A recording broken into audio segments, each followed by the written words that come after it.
이제 예배가 시작됩니다. 온몸과 마음을 예배로만 집중해 주시기 바랍니다. 다 함께 묵도하심으로 부활주일 낮 예배를 하나님께 드리겠습니다.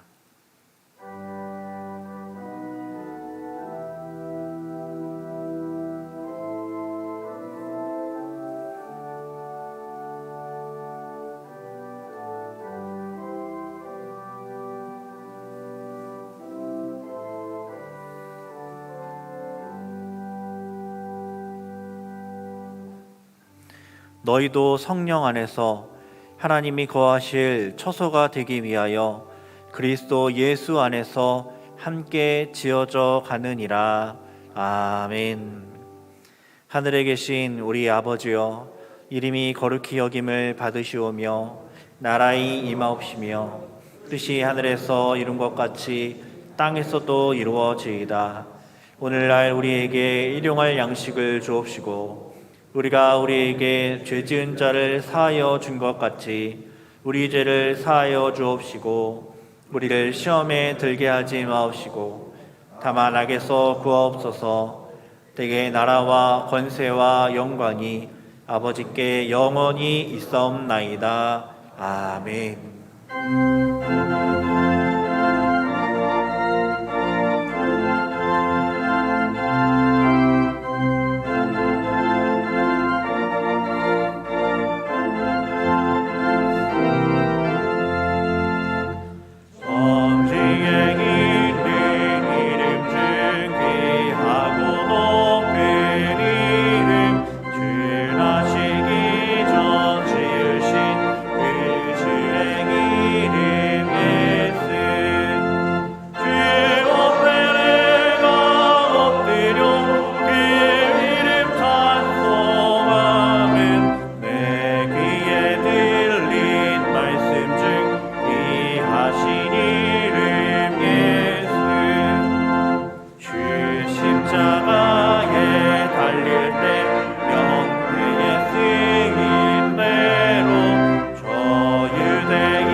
교동문 제133문 부활절 1번입니다. 부활절 1번을 함께 교독하겠습니다. 하나님께서 그를 사망의 고통에서 풀어 살리셨으니 우리 주 예수 그리스도로 말미암아 우리에게 승리를 주시는 하나님께 감사하노니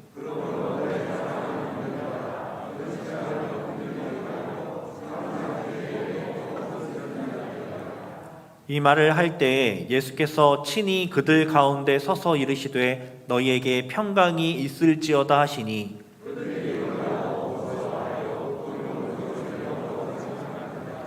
예수께서 이르시되 어찌하여 두려워하며 어찌하여 마음에 의심이 일어나느냐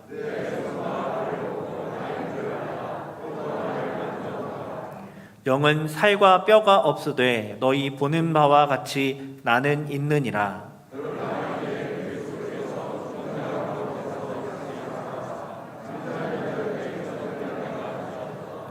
예수께서 이르시되 나는 부활이요 생명이니 나를 믿는 자는 죽어도 살겠고 무릇 살아서 나를 믿는 자는 영원히 죽지 아니하리니 이것을 내가 믿느냐.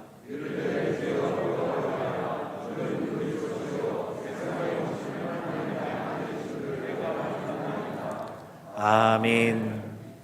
전능하사 천지를 만드신 하나님 아버지를 내가 믿사오며 그 외아들 우리 주 예수 그리스도를 믿사오니 이는 성령으로 잉태하사 동정녀 마리아에게 나시고 본디오 빌라도에게 고난을 받으사 십자가에 못 박혀 죽으시고 장사한 지 사흘 만에 죽은 자 가운데서 다시 살아나시며 하늘에 오르사 전능하신 하나님 우편에 앉아 계시다가 저리로서 산자와 죽은 자를 심판으로 오시리라. 성령을 믿사오며 거룩한 공예와 성도가 서로 교통하는 것과 죄를 사하여 주시는 것과 몸이 다시 사는 것과 영원히 사는 것을 믿사옵나이다. 아멘.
할렐루야.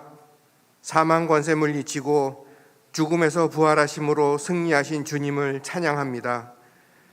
주님께서 흘리신 보혈의 피로 우리의 모든 죄를 대속하셨고 죽을 수밖에 없던 우리들을 구원하여 주신 크신 사랑을 찬양합니다.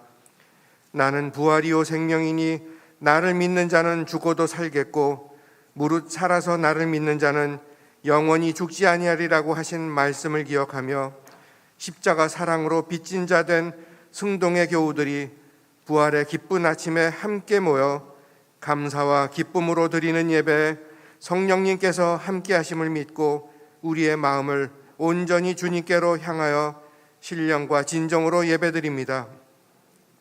새벽 동트기 전 예수님을 3번이나 부인했던 베드로와 같이 우리들도 주님을 망각하고 불순종과 교만으로 인하여 넘어지는 믿음이 없는 자와 같이 행동하였음을 하루에도 몇 번씩이나 후회하며 회개하는 부족한 우리의 모습을 고백합니다.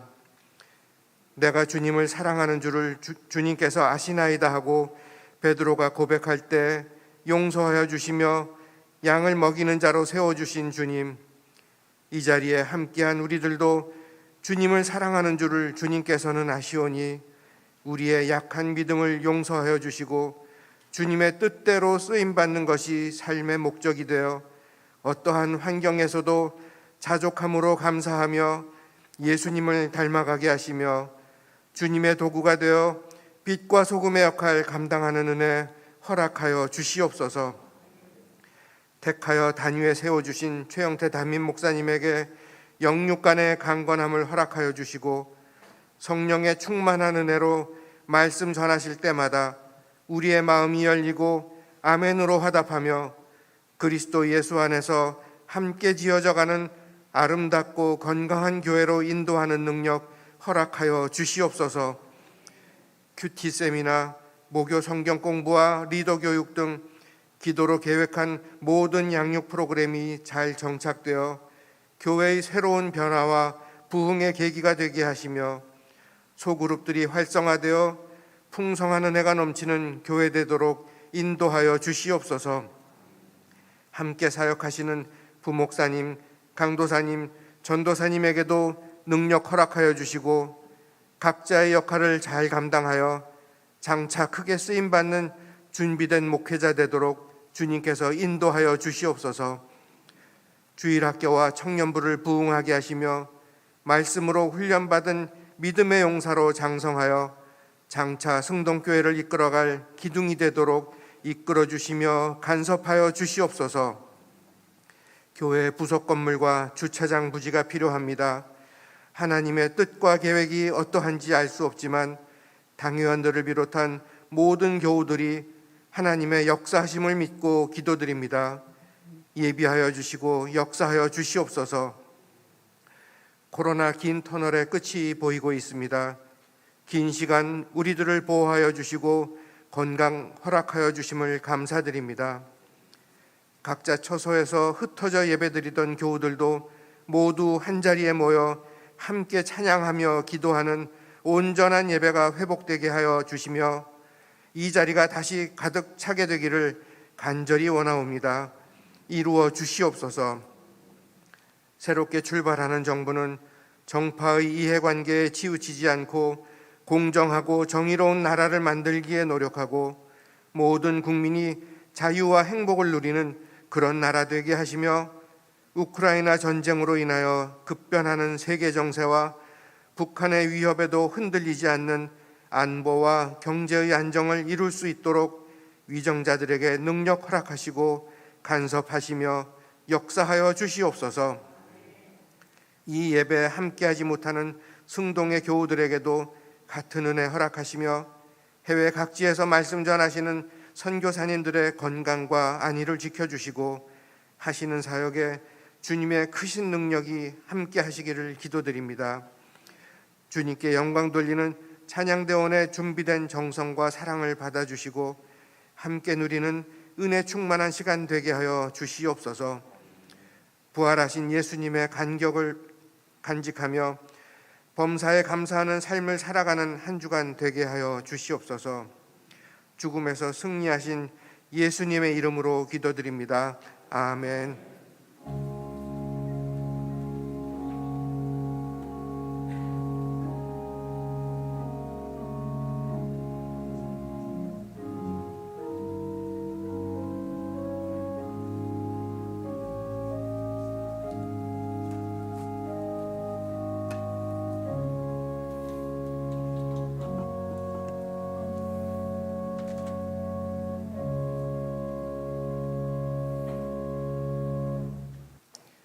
성경을 봉독하겠습니다. 하나님의 말씀은 누가복음 24장 1절에서 9절까지입니다.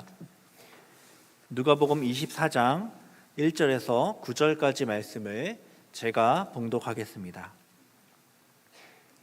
안식 후 첫날 새벽에 이 여자들이 그 준비한 향품을 가지고 무덤에 가서 돌이 무덤에서 굴려 옮겨진 것을 보고 들어가니 주 예수의 시체가 보이지 아니하더라. 이로 인하여 근심할 때에 문득 찬란한 옷을 입은 두 사람이 곁에 섰는지라. 여자들이 두려워 얼굴을 땅에 대니 두 사람이 이르되 어찌하여 살아있는 자를 죽은 자 가운데서 찾느냐. 여기 계시지 않고 살아나셨느니라. 갈릴리에 계실 때에 너희에게 어떻게 말씀하셨는지를 기억하라. 이르시기를 인자가 죄인의 손에 넘겨져 십자가에 못 박히고 제3일에 다시 살아나야 하리라 하셨느니라 한데 그들이 예수의 말씀을 기억하고 무덤에서 돌아가 이 모든 것을 11 사도와 다른 모든 이에게 알리니. 아멘. 이제 특송으로 하나님께 영광을 돌리겠습니다. 이어서 다른 모든 이에게 알리라는 제목으로 담임 목사님의 말씀 선포가 있겠습니다. 많은 은혜 받으시기 바랍니다.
감사드립니다. 우리 좌우의 분들하고 인사하실 때 부활주일입니다. 그래서 예수님 부활하셨습니다. 이렇게 인사하겠습니다. 네, 다시 한번 인사하겠습니다. 예수님 참으로 부활하셨습니다. 이렇게 인사하겠습니다.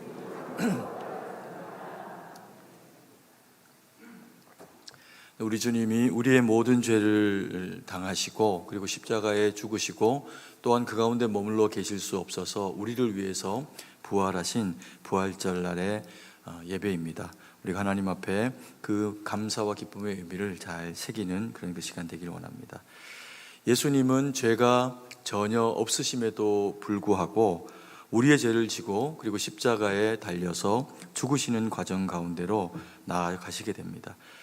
그러나 이것은 한편으로는 억울한 죽음처럼 보여질 수도 있지만 억울한 죽음이 아닙니다.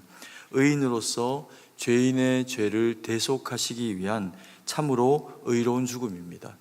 그리고 또 단순한 의로운 그런 그 죽음만 아니라 이것은 생명의 길이 되어지는 하나님의 그 뜻 가운데 순종하심으로 말미암아 자신을 올려드리고 또 그리고 우리를 살리신 생명의 길입니다. 그래서 우리가 예수님을 바라보고 또 예수님을 믿는다라고 하는 것은 우리의 그 모든 죄를 지시고 십자가에 죽으시고 부활하신 그 주님을 믿고 의지한 겁니다. 그래서 우리도 주님의 그 부활에 참여하게 되는 믿음의 사람들이 된 거죠. 그럼에도 불구하고 예수님의 이런 그 십자가는 외롭게 진행되어진 면이 있는 것은 틀림없는 사실입니다.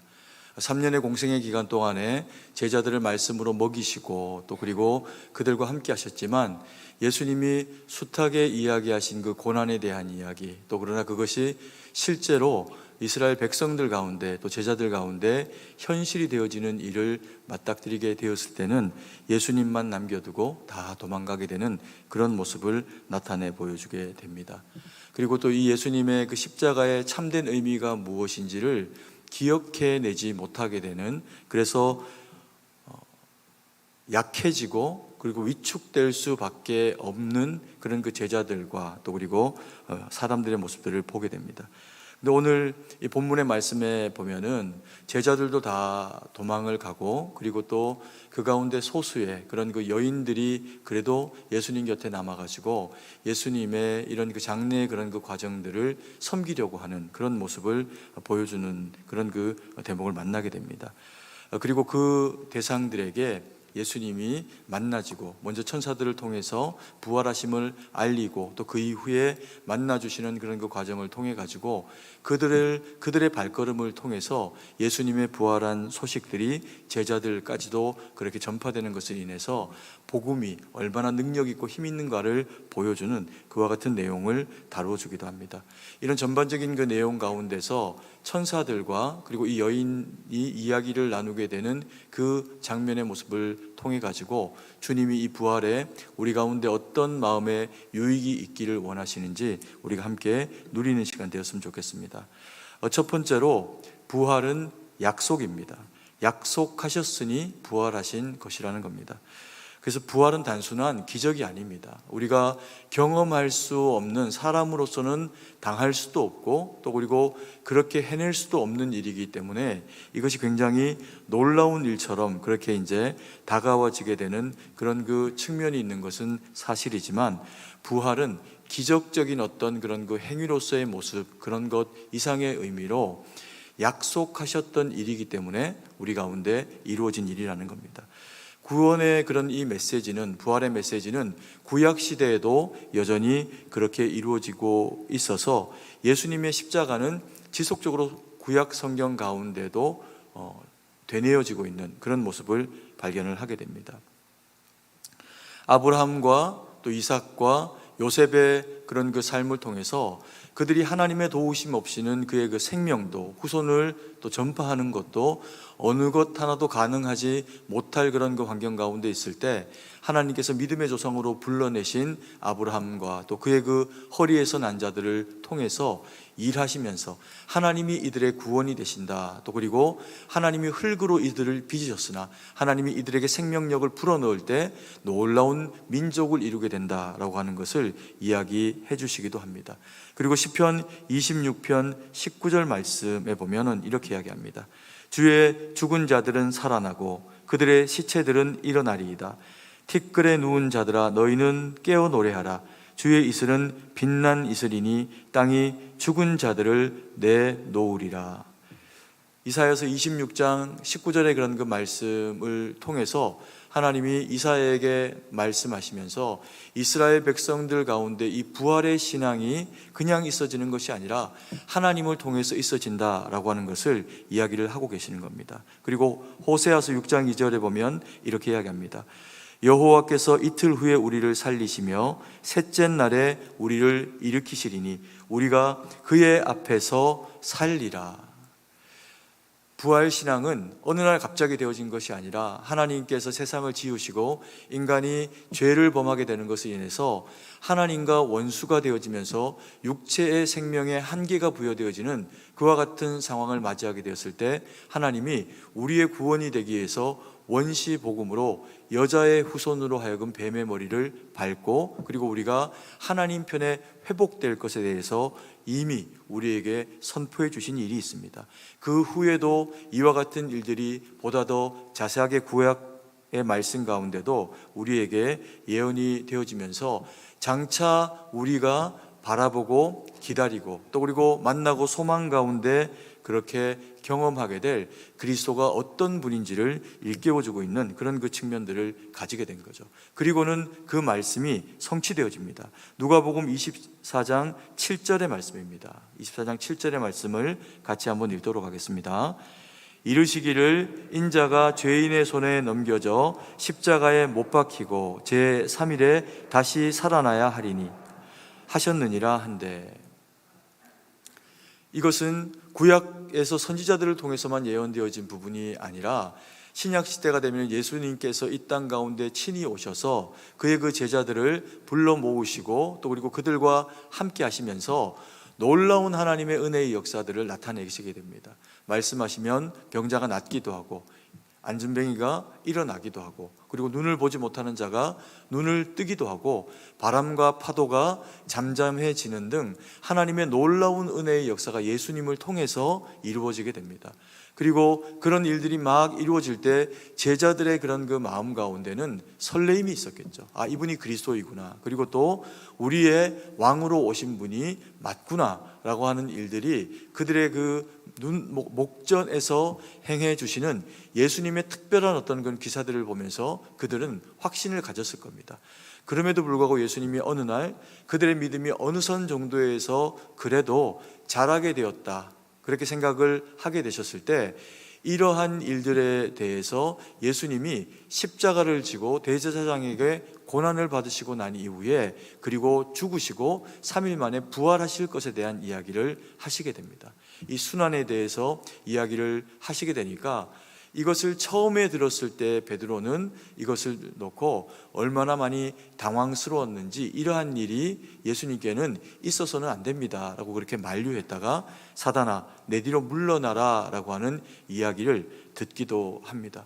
이들에게는 왜 이게 그렇게까지 충격적인 이야기였을까요? 사람이 살아서 그리고 호흡을 하고 무언가를 먹고 그리고 잊고 살아가는 동안에는 우리가 죽음이라는 것을 사실은 건강할 때는 많이 생각을 하지를 못합니다. 그런데 주변의 사람들 가운데서 병이 들거나 아니면 어떤 전쟁이나 어려운 상황을 겪으면서 육체에서 영혼이 빠져나가게 되는 것을 경험하는 어떤 한 시점을 가지게 되면 사람들은 알게 됩니다. 죽음은 인생과 이별하는 것이다.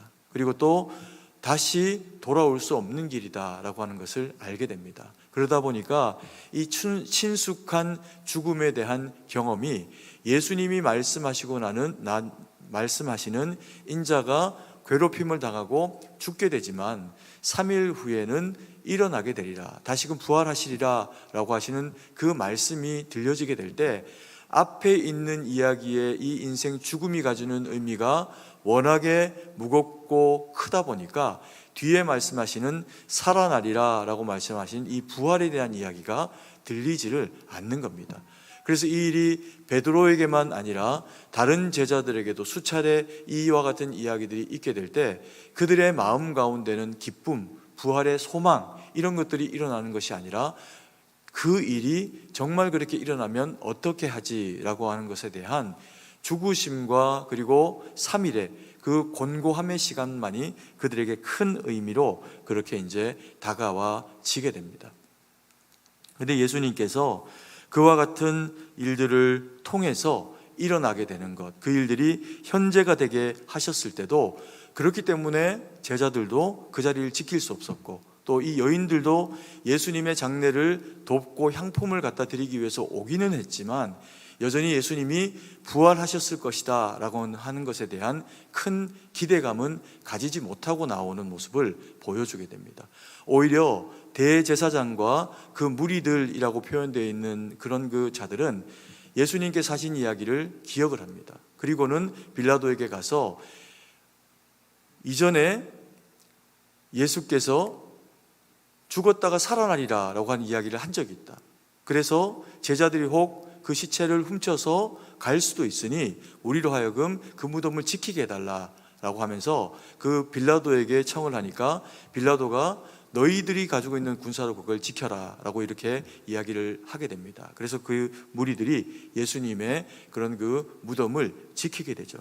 근데 거기에서 말씀하신 것처럼 예수님이 부활하시게 되는 그런 그 놀라운 이야기를 이제 우리가 말씀 가운데서 접하게 됩니다. 근데 우리가 이 부활에 대한 이야기를 보게 될 때 예수님께서 이것이 특별한 일, 기적적인 어떤 일이 아니라 말씀으로 그리고 또 약속하셨기 때문에 되어진 일이라고 그렇게 말씀을 드렸는데, 이 일은 창세 전에 하나님이 세상을 만드실 때도 성부 하나님은 말씀으로 세상을 만드셨습니다. 그리고 또 구약의 선지자들을 통해서 이스라엘 백성들을 다스리고 섬기실 때도 말씀을 통해서 하셨고, 그리고 또 예수님도 그 말씀이 육신이 되어져 오신 분으로 약속의 말씀을 따라서 우리 가운데 오신 분이신 거죠.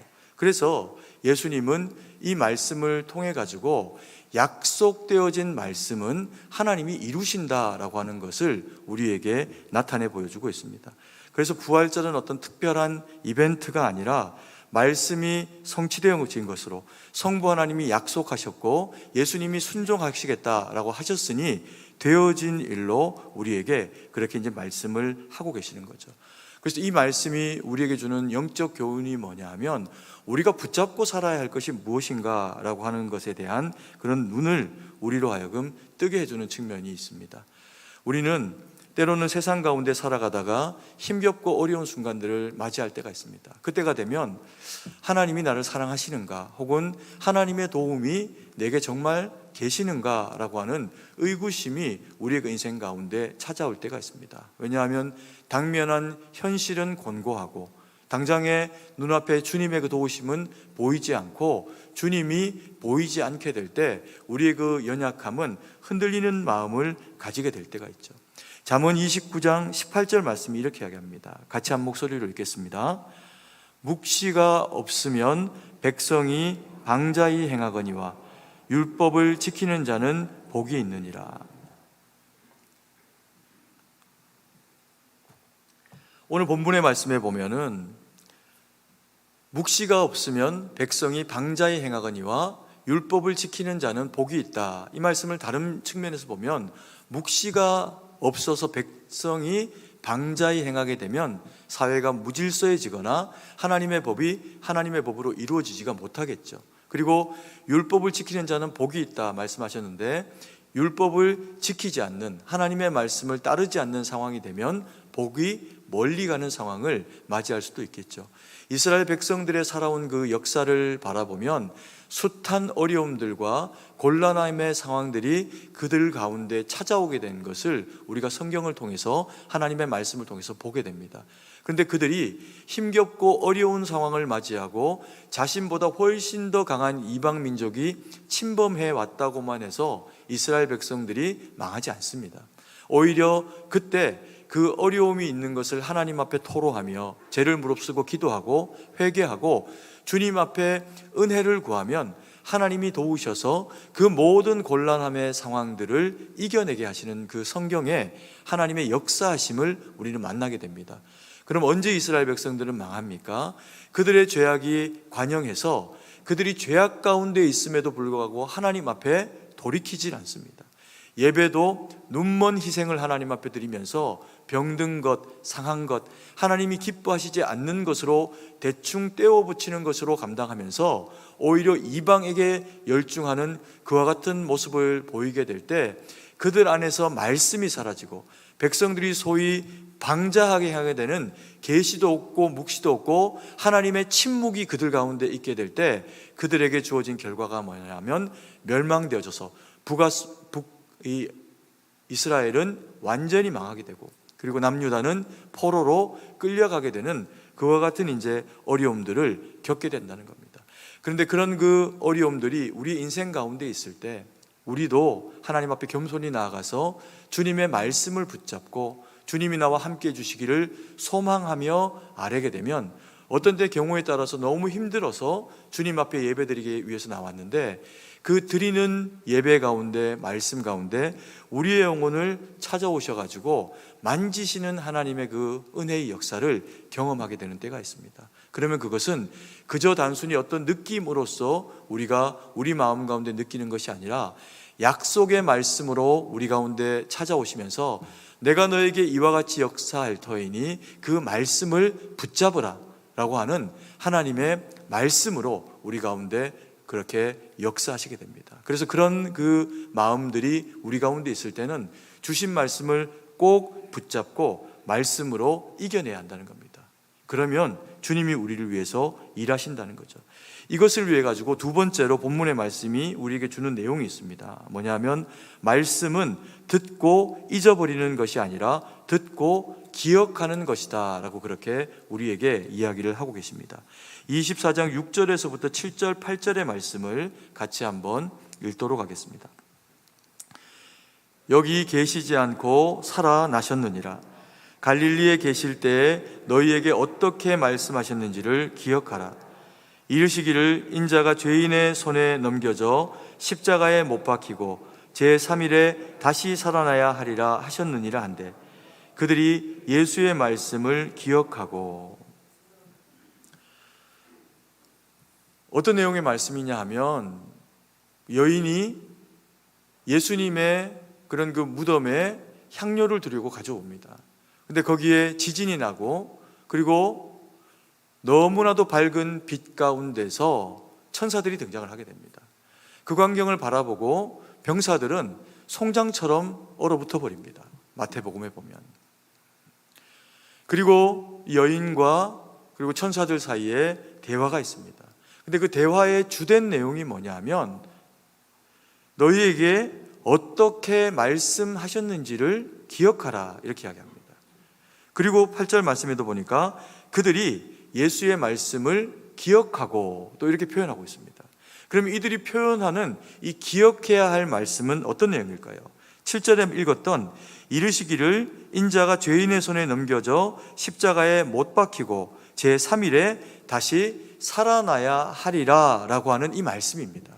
이 말씀을 너희들에게 그가 십자가에 달리시기 전에 이미 하시지 않았냐, 그 말씀을 너희로 하여금 기억하라 라고 그렇게 요청을 하고 계시는 것을 보게 됩니다.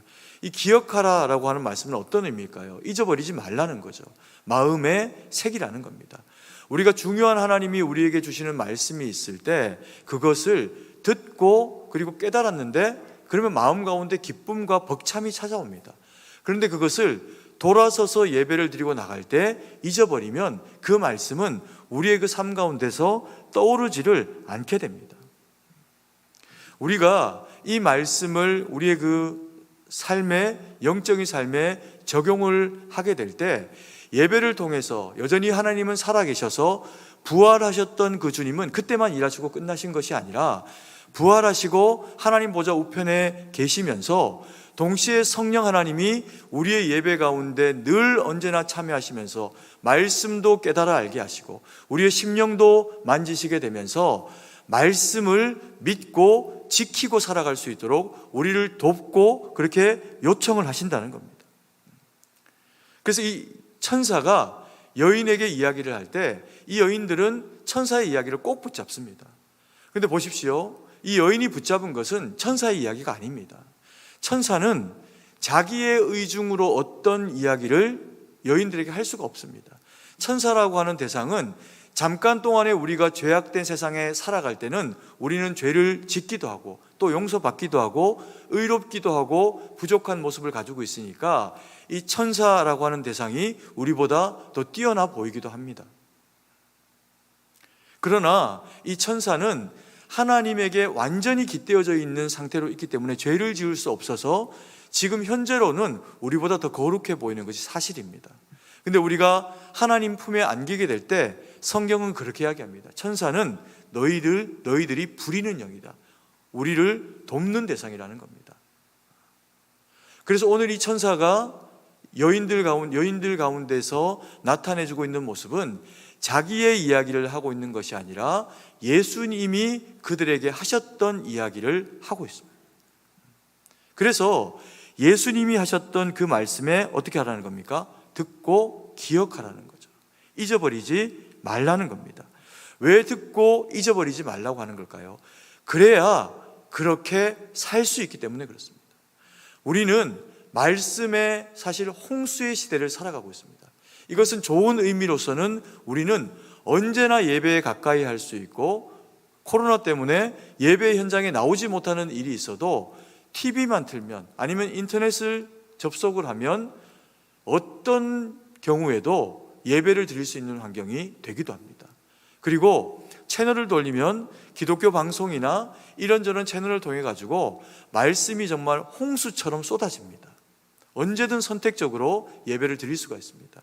그리고 그렇게 하지 않아도 우리가 평소에 예배 가운데 새벽 예배로 수요, 금요, 그리고 또 주일도 우리가 낮에 드리는 예배, 그리고 저녁 예배, 얼마나 많은 예배를 하나님 앞에 올려드립니다. 근데 이런 홍수의 시대를 살아가고 있는 말씀을 언제나 접할 수 있다라고 하는 이 유익함이 우리에게 함정을 만들어버리는 영역이 있을까 걱정되는 때가 있습니다. 그때가 언제냐면 우리가 오전에도 예배를 드리고 그리고 하나님이 말씀을 우리 마음 가운데 주십니다. 말씀을 따라 살아라, 사랑해라, 섬겨라, 하나님은 사랑이시다 말씀을 하십니다. 그리고 나서 저녁 예배로 또 하나님 앞에 예배를 드립니다.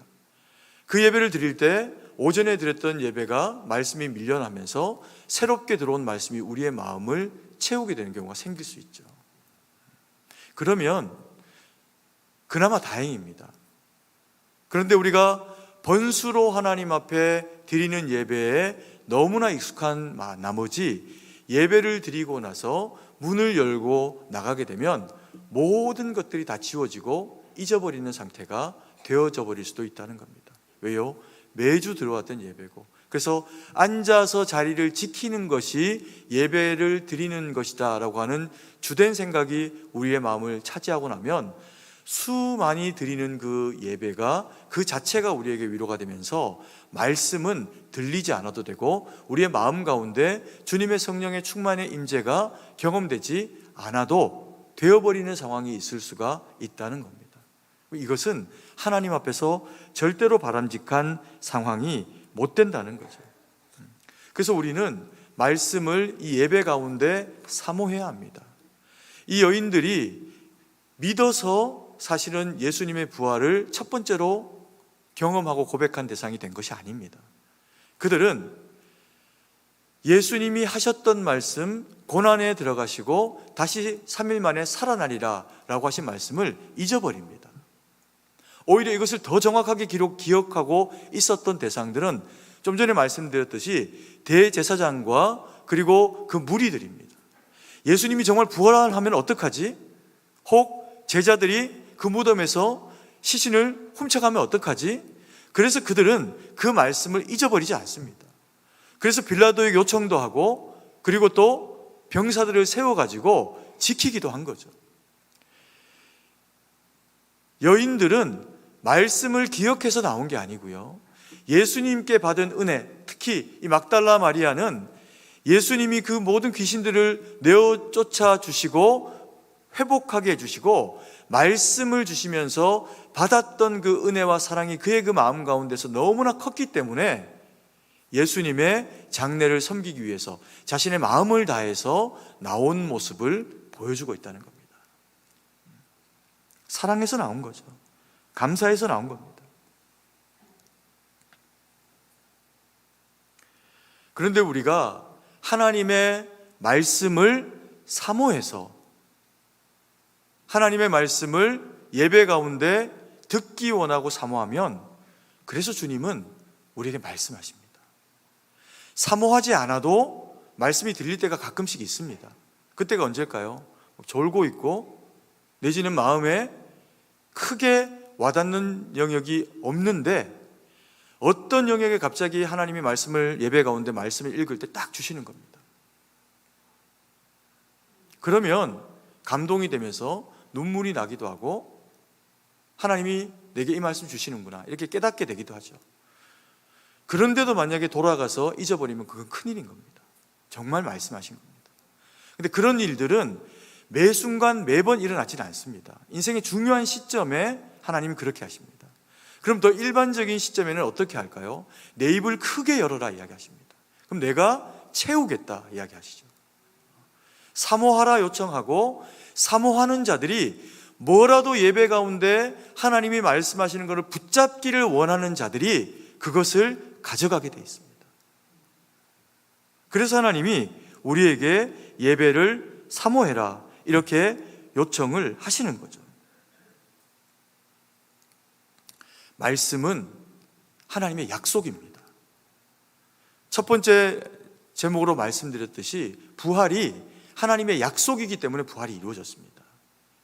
우리의 그 영혼 가운데, 삶 가운데 힘겹고 어려운 순간들을 대해서 하나님 도우심 아니면 내게 도움이 없다라고 우리가 느끼고 살아가게 될 때, 그때 우리가 해야 되는 것이 사모함이고 기대어야 하는 이유는 뭐냐 하면, 그때 하나님은 말씀하신다는 겁니다. 백성이 묵시가 없으면 방자해집니다. 그러면 망하는 길로 가는 거죠. 그러나 아무리 힘겹고 어려운 시절을 살아가도 주님이 예배 가운데, 말씀 가운데 우리에게 말씀을 주시고 역사하시면, 그 말씀을 붙잡고 이겨내면 우리는 이 어둡고 습한 이런 동굴과도 같은 상황 가운데서 주님의 그 말씀을 붙잡고 이겨낼 수가 있다는 겁니다. 그래서 예배를, 말씀을 사모하라고 성경이 우리 가운데 요청을 하고 계시는 겁니다. 그러면서 세 번째로 이 말씀을 약속으로, 그리고 우리에게 주셔서 기억하게 하시기 위해 가지고 이것을 잊어버리지 못하도록 하시기 위해서 하나님이 하시는 일이 있습니다. 그게 뭐냐면 명령하십니다. 주님은 명령하시고 우리는 그 명령에 어떻게 할까요? 순종하게 되는 거죠. 누가복음 24장 8절 9절 말씀입니다. 같이 한번 읽겠습니다. 그들이 예수의 말씀을 기억하고 무덤에서 돌아가 이 모든 것을 11사도와 다른 모든 이에게 알리니. 여인들이 천사에게서 이 말을 받습니다. 그리고 또 마태복음에 보면은 천사들 뿐만 아니라 부활하신 예수님을 만나기도 합니다.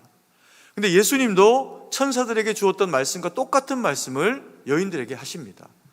뭘 이야기하실까요? 먼저 주님이 갈릴리로 가신다는 거죠. 그래서 거기서 만나자, 나는 부활했다라고 하는 이야기를 여인들에게 주시면서 제자들에게 그것을 알리라라고 이야기를 합니다. 이 여인들이 이 말씀을 받고 나서 너무 놀라우니까 두려워하는 마음과 두려워하는 마음만큼의 기쁨이 밀려옵니다. 그리고 거절할 수가 없는 거죠. 하나님의 은혜의 말씀을 받고 하나님의 살아계심을 경험하게 되는 성도는 말씀이 마음 가운데 들어오면 현실의 상황이 어떠하든지 간에 그 현실의 상황을 박차고 일어나고 싶은 영적인 역동이 일어나게 되어 있습니다. 그래서 순종하는 거죠. 그래서 하나님의 말씀을 붙잡고 쓰러져 있을 수밖에 없는 상황 가운데서도 그 말씀 붙잡고 일어나 빛을 발하라 말씀하시니 일어나려고 무릎을 부들부들 떨면서라도 일어나면 하나님은 그 가운데 역사하시면서 우리를 도우시는 분으로, 순종하였으니 하나님의 역사하심으로 우리 가운데 함께 하신다는 겁니다. 5월달이면 저희 교회가 매년 준비하고 또 계획한 일들을 여전히 올해도 감당을 해나가게 될 겁니다. 그동안 코로나 때문에 교회를 전혀 못 나오고 계시던 성도님들, 또 자녀분들이 있을 수 있고, 또 우리 이웃들 가운데서 아직 복음을 모르고 예수님께 나오지 못한 그런 그 지체들이 있을 수 있습니다. 그러면 그들을 우리가 교회 가운데 초청하고 생명의 말씀을 접할 수 있는 기회를 가질 수 있도록 5월 달에 저희가 총동원 새생명주일로 그렇게 하나님 앞에 그 시간들을 보내려고 합니다. 오늘 그래서 이 말씀을 우리가 마음에 잘 새기고, 이 여인들이 부름을 받아서 그리고 보냄을 받아서 제자들에게 이 말씀을 전했더니 베드로가 뛰어와서 현장을 목격하고 정말 주님이 살아나셨나 아직 만나지 못했지만 그들이 흩어지지 않고 모여있는 계기가 될 수 있도록 만들어주게 됩니다. 그리고 예수님이 그 모인 가운데 제자들을 만나시죠. 그 일이 은혜를 주시고 우리를 사랑해 주시고 우리와 늘 동행해 주시는 주님의 그 말씀이 우리 가운데 이를 때 우리가 복음으로 누군가에게 하나님의 그 생명의 말씀을 전하는 대상으로 세워지는 기회가 되기를 간절히 소망합니다. 우리가 복음을 전하는 일은 쉽지 않습니다. 무시당할 수 있을 것 같고, 코로나 시절에 복음을 전한다고 교회를 올까? 이렇게 생각되기도 하실 겁니다. 그럼에도 불구하고 복음을 전하는 것이 부담일 수는 있어도 복음을 전하고 난 이후에 오고 오지 않고에 대한 책임은 우리에게 있는 것이 아니라 성령 하나님께서 역사하심이 책임입니다. 그래서 우리는 다만 부름받은 대상으로 그와 같은 일에 순종하며 복음을 전하면 하나님이 역사하시면서 우리의 그 자녀들 가운데 또 우리의 이웃들 가운데 만지시는 은혜의 역사로 그렇게 함께 하실 겁니다. 우리가 생각을 해보면 고난주간 때 우리에게 전체적인 큰 주제로 하나님이 이 고난주간을 보내게 하신 그 말씀의 핵심적인 주제가 뭐였냐면 너희와 너희 자녀를 위해서 울라는 겁니다. 이 세상이 힘들고 또 예수님이 시험을 당하셨듯이 우리도 숱한 그런 그 시험과 어려움 가운데 살아갈 수가 있기 때문에 그렇습니다. 그런데 그때 그것을 벗어나는 능력이 우는 것이다 라고 성경은 그렇게 이야기를 하고 있습니다. 왜 울을까요? 왜 울어야 할까요? 하나님이 역사해 주시기를 간청하는 겁니다. 그러면 주님은 그렇게 역사하신다고 이야기합니다. 우리가 우리의 그 자녀들, 우리의 그 이웃들이 힘겹고 어려운 삶의 환경들을 경험하게 될 때 우리는 그것을 보면서 마음에 참 안타까움을 느끼게 됩니다. 그리고는 그 안타까움을 해결해 주기 위해 가지고 기도해 주게 되죠. 우리 자녀의 입시나 직장이나 배우자를 만나는 거나 어려움들이 있을 때 우리는 안타깝게 생각하고 울게 됩니다. 그런데 우리가 돌아보면 그들이 한정적으로지만 예배를 드리지 않으려고 할 때, 그래서 교회를 떠나가 있을 때 혹은 믿음으로 바로 서려고 하지 않고 있을 때 우리는 우리의 자녀들의 또 우리의 배우자나 이웃들에 대해서 그 모습이 안타까워 가지고 하나님 앞에 울며 기도하고 있는지는 점검해 볼 필요가 있습니다. 왜냐하면 그게 가장 큰 인생의 불행입니다. 하나님을 모르고 살아간다는 것, 이 험한 세상을 주의 도우심 없이 살아가게 된다는 것, 그것이 인생이 가장 큰 경험하는 가장 큰 곤고함이라는 겁니다. 그래서 오늘 이 말씀 대하시는 저와 우리 사랑하시는 성도님들 가운데 우리는 이미 사랑을 받았고 부름을 받았고 사모하는 심령을 가지고 계시기 때문에 아무도 졸지 않고 계시는 겁니다. 그리고 그 말씀을 뭐라도 받으려고 집중하고 계시는 겁니다.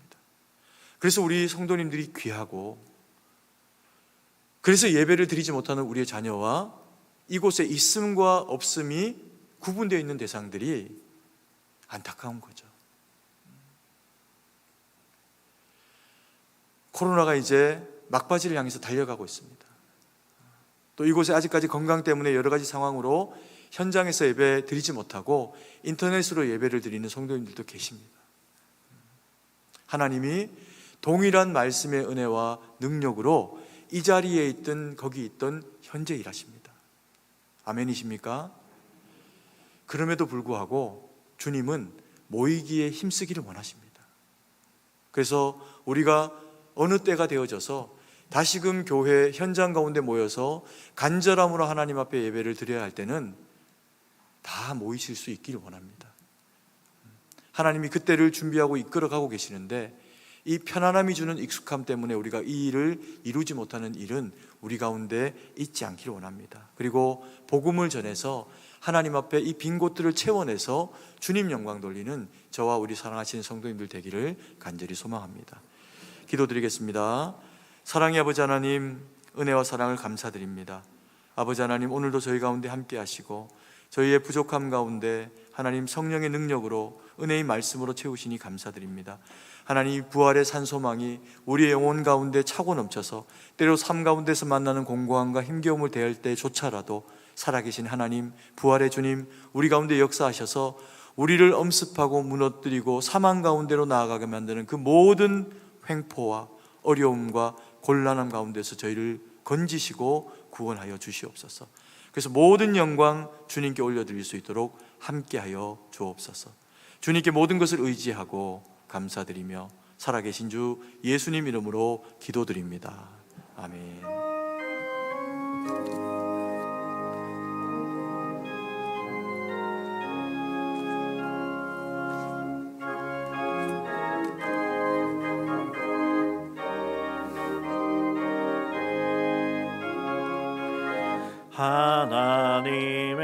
하나님의 독생자 예수 날 위하여 오시었네. 내 모든 죄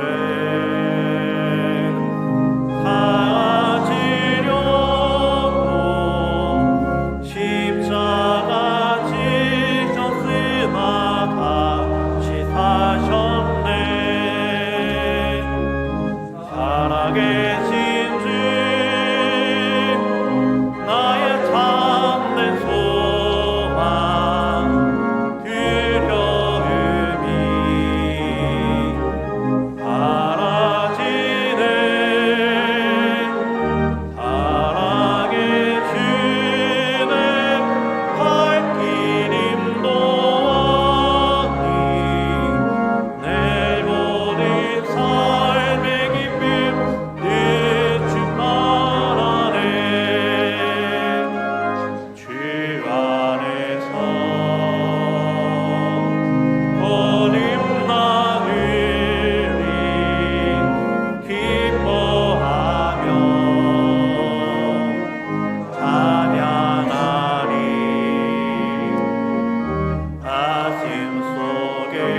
용서하신 아버지 하나님, 은혜와 사랑을 감사드립니다. 우리를 사랑하셔서 구속하시고 그래서 귀한 예물 하나님 앞에 올려드리게 하시니 감사드립니다.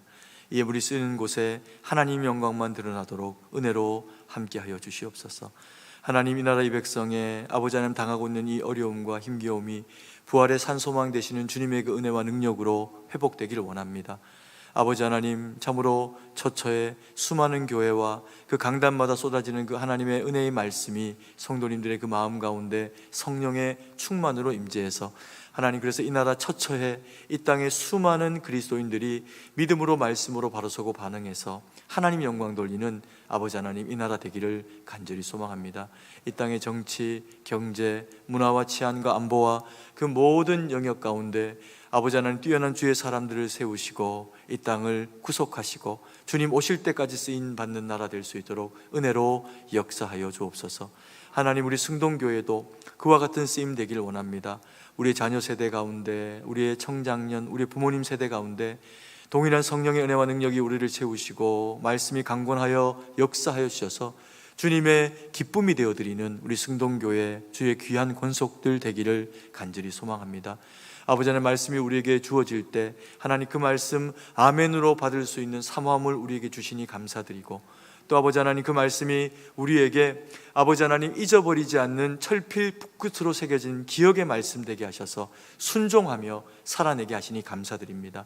하나님, 그래서 말씀 붙잡고 기억하며 순종하며 기도하며 주님 앞에 살아갈 때 하나님, 우리 승동의 모든 주의 거룩한 백성들 가운데 그 가정과 일터와 그 모든 삶의 지경 가운데 연약한 이들, 병든 이들, 그리고 주의 만지심이 필요한 모든 이들에게 주여 역사하셔서 회복하시고 치료하시고 은혜로 충만하게 하시는 일이 날마다 때마다 기도마다 예배마다 넘쳐날 수 있도록 은혜를 베풀어 주시옵소서. 아버지 하나님, 그리고 오늘 이 자리 사모하나 아버지 하나님, 어쩔 수 없는 연약함의 형편과 육체적인 공고함을 가지고 하나님 이곳에 나오지 못한 주의 백성들이 있습니다. 아버지 하나님, 불쌍히 여겨주시고 아버지 하나님 치료하시고 만지시고 은혜의 역사로 함께 해주셔서 하나님 동일한 은혜와 말씀으로 채우시고 우리 모두가 주님 앞에 함께 만나 모여 건강하게 예배드릴 날을 소망하면서 이 시기를 잘 이겨낼 수 있도록 성령 하나님 역사하여 주시옵소서.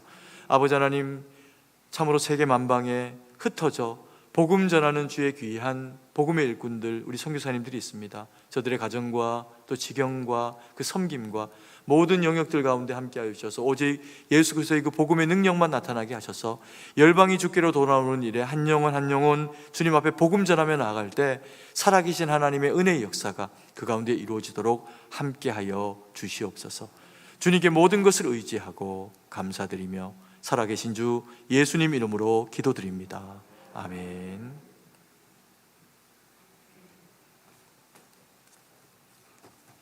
교회 소식을 알려드립니다. 오늘은 예수님이 우리의 죄를 대속하시기 위해 십자가에 달려 돌아가신 후 다시 사신 것을 기념하는 부활주일입니다. 부활에 대한 감사를 정성껏 준비하여 주시기 바랍니다. 임시당회 안내입니다. 코로나 지침 변경에 따른 안건에 관한 임시당회가 4월 20일 수요일 오후 5시에 있습니다. 총회세계선교회 선교주일 예배 안내입니다. 총회에서 코로나19로 인한 귀국 선교사 및 선교주 회복을 위한 선교주일 예배를 드리기로 결의하여 4월 24일 다음 주일에 GMS 선교주일 예배를 드립니다. 당일 예배 시간에 총회세계선교회를 위한 헌금을 드리오니 하나님 나라를 위하는 마음으로 모두 동참해 주시기 바랍니다. 상반기 성례식 안내입니다. 유아 세례 공부가 4월 24일 2부 예배 후에 시작합니다. 해당되시는 분들은 신청서를 작성하여 교구 담당 교역자에게 제출해 주시기 바랍니다. 매일 성경 큐티책 판매 안내입니다. 큐티책 5월 6월용 책을 본당 입구에서 오늘부터 5월 1일 주일까지 판매합니다. 필요하신 분들은 구매 혹은 신청해 주시기 바랍니다. 나머지 교회 소식은 주보를 참조해 주시기 바랍니다. 다 함께 일어나서 찬송가 1장을 찬양하시고 축도로 예배를 마치겠습니다.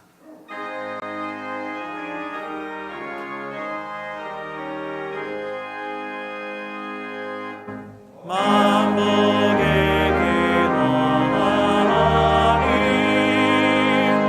온 백성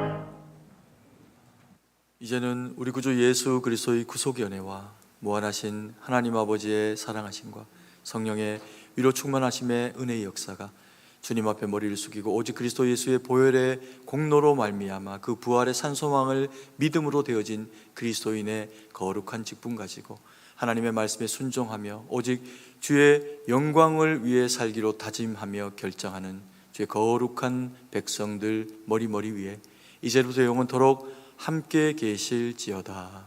아멘.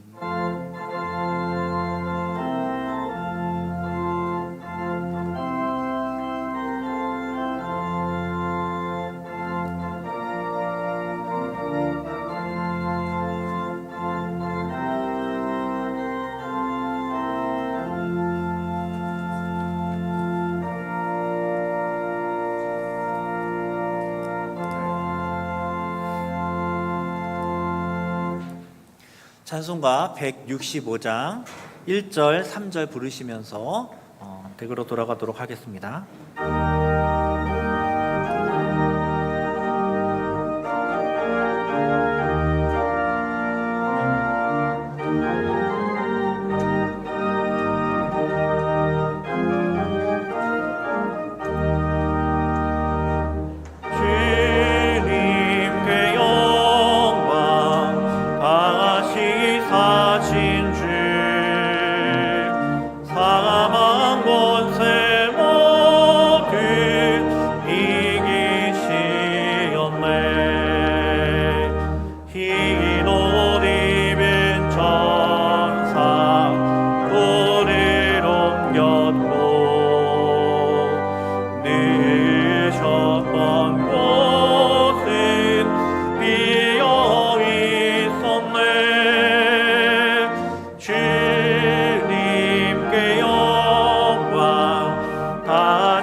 사망 권세 못 이기셨네. 사망 권세 못